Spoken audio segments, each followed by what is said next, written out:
Go ahead. All right. So now we're going to go into this. Now, this is something Jaden produced for everybody. Woo! This is from, I think, like 2019 or 2020. This really is telling as to the character of Nick Fuentes, why he is the way he is, why he's so bitter and resentful and just a pathetic worm of a person. Okay. The reason why he acts this way is to try and get his revenge. I'm going to get my revenge for how I was treated in high school. I wasn't invited to the parties. This is the most stereotypical thing that you could possibly come up with. This is like the villain backstory of like the bullied nerd who feels like he needs to get his revenge on the jocks. And, you know, people go, oh, that's too simple of an explanation for Nick. That's bullshit. Just listen to this. Okay. This is the truth. Super Bowl party. I'm rich and famous now. I'm making bank. I'm famous. I've made it. I'm coming back to the Super Bowl party, and I'm going to redeem. I'm going to meme. Because it was so rent-free in his head, getting felted at the Super Bowl party, that he thinks, well, I've made it. I'm rich now, and I'm famous. And when I come back to this Super Bowl party, they're all going to give me respect, and then I'll be friends with them, and I'll be cool. No, I'm Nick, embarrassed. You will never be cool. You are a subhuman test tube baby loser. Loser. It's like the Indian caste system. Yeah. You will never rise in these people's eyes. They'll always know you as little shitty Nicky that shit his pants running the mile. Do you know this? In grade 10, Nick Fuentes went to run the mile in his yellow shorts. And he shit his pants. Brown poop stain on the yellow shorts. What? Everybody called him Shitty Nicky for years. And he's so traumatized about it. He tries to get his redemption for it by wearing those same yellow shorts on every America First broadcast today. Fuentes, Christmas Eve, or it was around Christmas, he tried to invite everyone over and from high school. He's like, I have all this weed. I'm going to smoke you guys all out. I have an ounce. You got to come over and blaze with me. Nobody came. No. Nobody came to smoke Fuentes' weed for free. That's sad, man.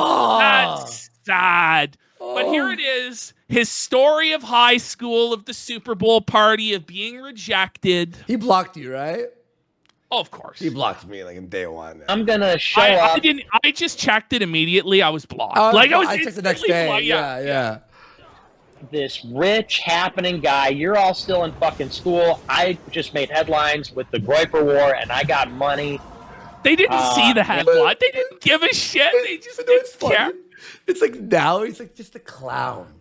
He's just a fucking like bozo. I'm gonna show up. And I'll show you, you know, like, look at what I made something of myself. You know? Everyone thinks you're a fucking supporter and you're a fucking loser.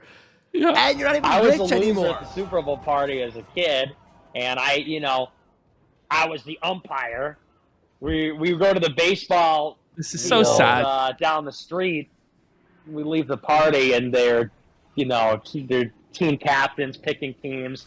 And I go, whose team am I on? Nobody's. You're the umpire.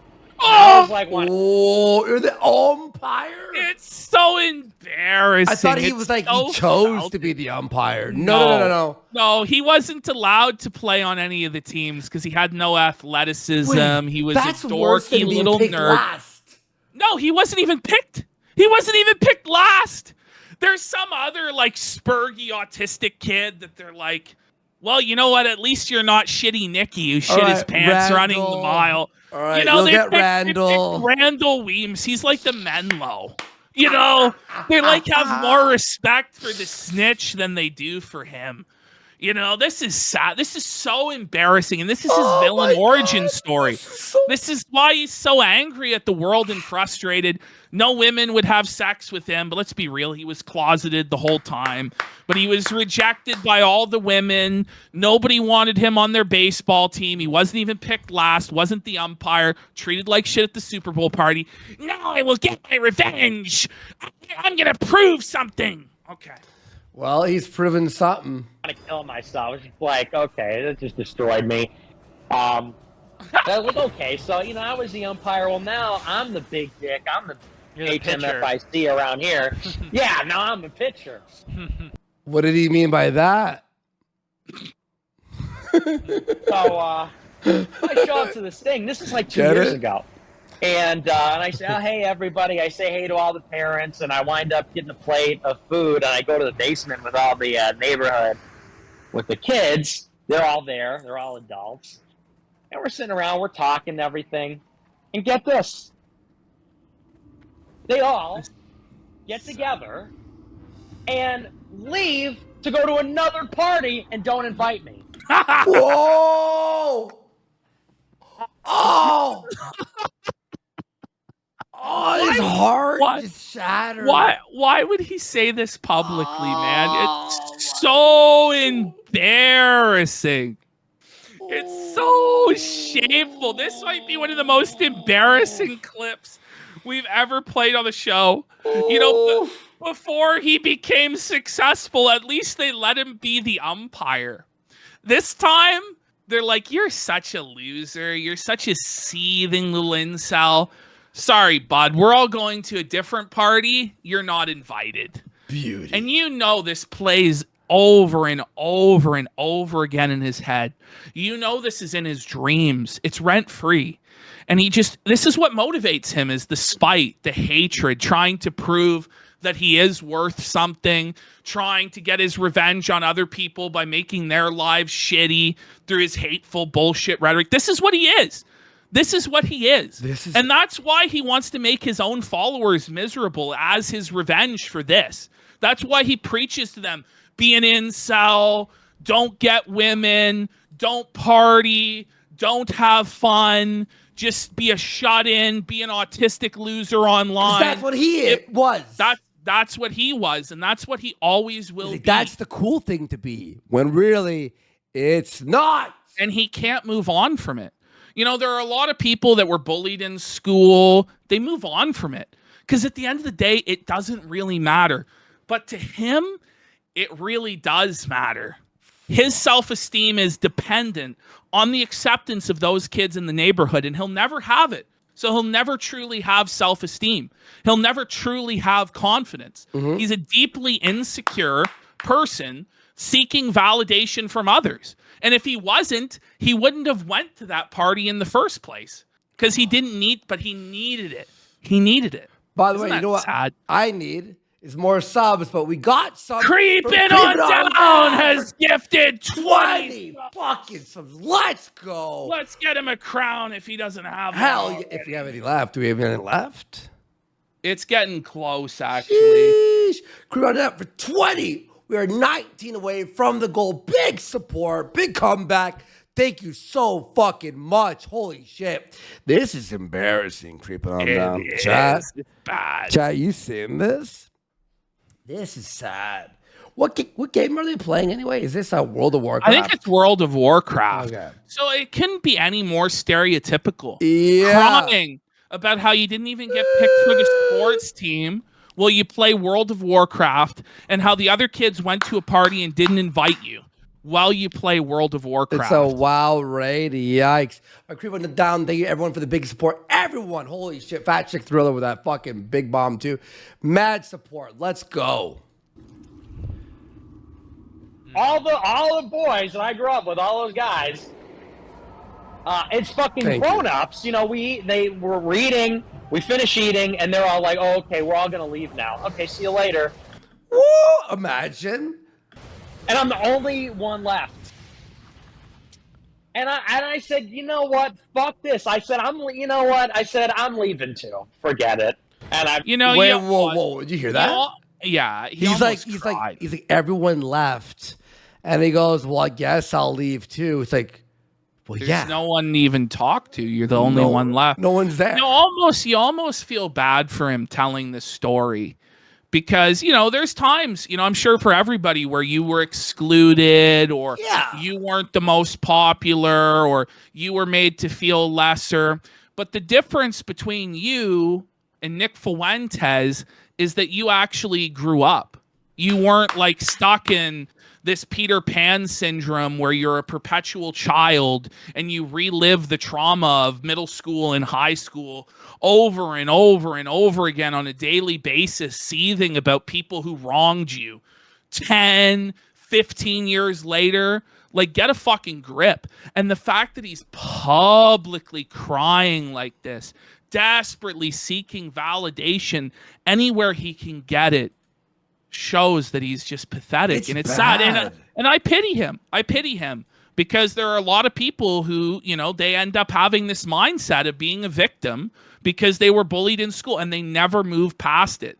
Are and we it's really his bullies sad. now? Are we the bullies now? Like, in his mind, do you think he sees us as those people who left the party, as those people who didn't pick him in softball? You know what I mean? I think he sees us as those guys. Well, and Dancing Pudding brings it up too.